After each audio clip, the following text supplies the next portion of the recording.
When you consider visiting your children in your later years, first ask yourself a question. Are you visiting from a place of wholeness or from a place of need?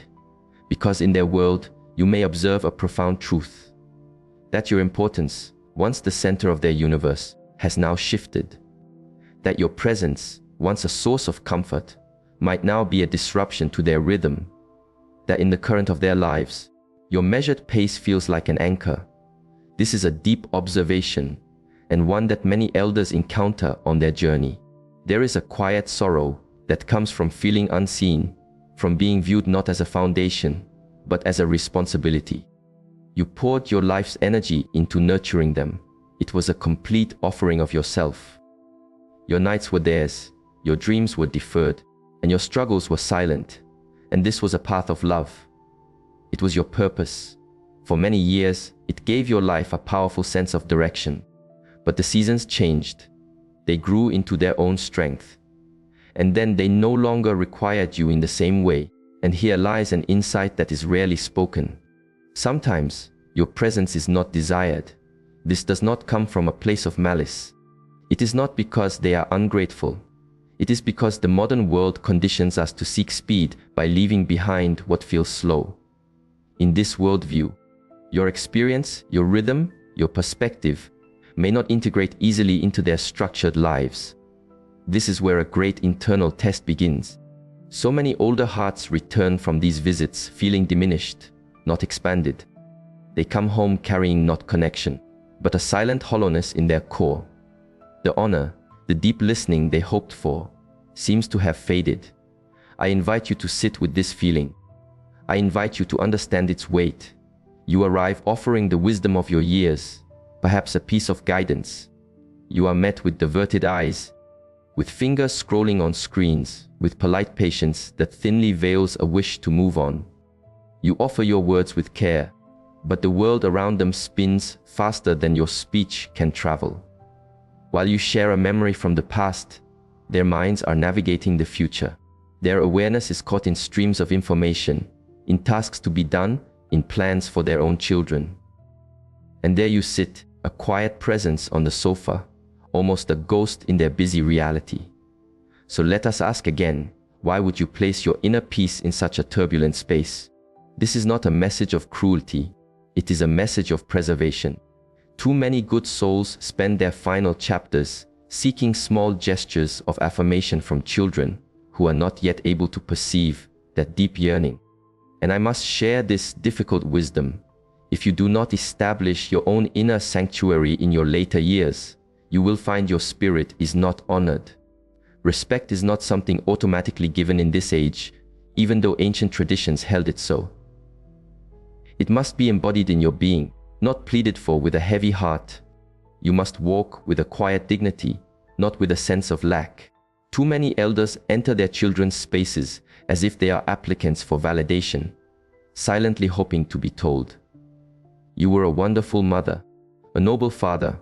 We see all you have done."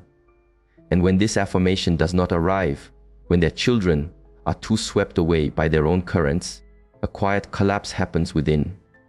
Listen, you cannot entrust your spirit to another who has not earned that privilege. Do not arrive at your children's door with an open, undefended heart, hoping it will be filled. Go only when you are already full. Go only when your own self-worth is a sun that shines from within, not a mirror reflecting their attention. This requires immense strength, a truly profound inner strength, because you dedicated decades to raising these very beings. You tended to their wounds. You nourished them with hands that might now carry a tremor. You showed them their first steps, and now they hurry forward, their memory of this lesson clouded. But that is the unyielding flow of existence.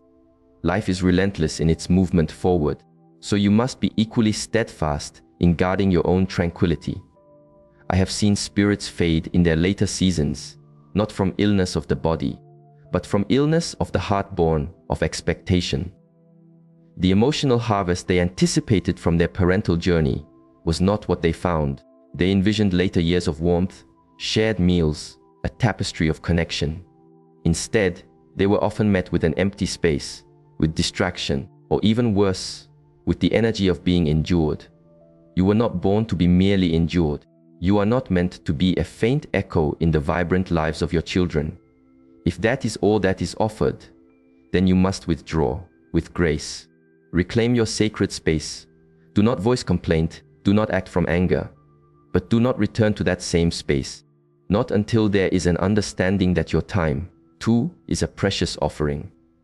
You have earned your peace, not their sympathy. You have earned the right to be in the company of those who feel your inner light without needing a reminder. And what is the true tragedy? Many continue to return, again and again, hoping for a different outcome. They overlook the forgotten calls, the brief visits, the divided attention. They tell themselves, their lives are so full, it is a passing phase. But a deeper knowing resides within them. They know they are being placed on a shelf, and that shelf becomes colder with each visit. You must understand a deeper law. To be dishonored in your elder years is a greater harm than to be alone. Because to be dishonored corrodes the very root of your being. It causes you to question the journey you have walked. It makes you wonder if the great offering of your life was seen, and that is a poison the spirit should not have to bear. So what is the practice? You build a world within and a world without. You discover community, you find purpose, you create ritual. You connect with beings who listen, who honor wisdom, who are not so consumed by their own path that they forget the mountain from which their river flows. You gather around you those who choose your presence, not from a sense of duty, but from a sense of reverence. You cease being the parent asking for a child's recognition, and you become the elder who commands respect through stillness. Speak less and observe more, and when you choose to speak, let your words be like stones dropped in a still pond, carrying weight, not just noise. Weight. Let the quiet be your great ally, because silence amplifies your dignity. You are not on this earth to plead. You are not here to hold on. You are here to inhabit the final chapters of your journey with immense power. And if your children find their way back with a true understanding, then welcome them. Welcome them with warmth and with love, but not with the hungry ghost of dependence.